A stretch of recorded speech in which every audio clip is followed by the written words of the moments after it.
Rahman sir வீட்டில் எப்படி இருப்பாரு? நீங்க வீட்டில் பார்ப்பீங்க. ஸோ ஒன் டே ரகுமான் சாரோட டே எப்படி இருக்கும் வீட்டில் இருந்தாருன்னா? நீங்க பாத்தீங்கன்னா நீங்களே ஆச்சரியப்படுவீங்க. அவளுக்கு ரெஸ்ட்டே கிடையாது. ஓ ரெஸ்ட்ங்கிறது அவரோட இதுலயே இல்ல. டக்குன்னு இங்க ஒரு மீட்டிங் இருக்கும், டக்குன்னு இங்க ஸ்டுடியோல அவர் போவாரு, அப்புறம் இங்க அங்க இங்க அங்கன்னு வந்து ஒரு ஓட்டத்திலே இருப்பாரு. அவர் ரெஸ்ட் எடுக்கிறது ரொம்ப கம்மி. வெறும் சாப்பிட்றதுக்கு தான் அவருக்கு வந்து என்ன சொல்ல டைமே இருக்கும்.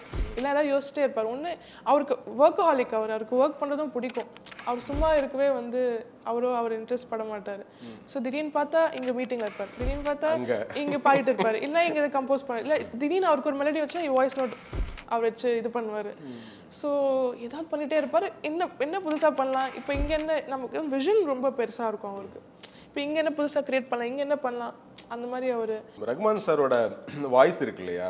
ரகுமான் சாரோட வாய்ஸ்ல உங்களுக்கு பிடிச்ச பாட்டு எது? எனக்கு வந்து இப்போ லேட்டஸ்டா 5 வண்ண பூவே அவர் பாடும்போது அது என்னன்னு தெரியல, அது ஒரு மேஜிக். அது எங்கேருந்து வருதுன்னு எனக்கு தெரியல. அது கேட்டோன்னே அப்படியே ஒரு பீஸ்ஃபுல், ஒரு செரீன், அந்த மாதிரி ஒரு ஃபீலிங்.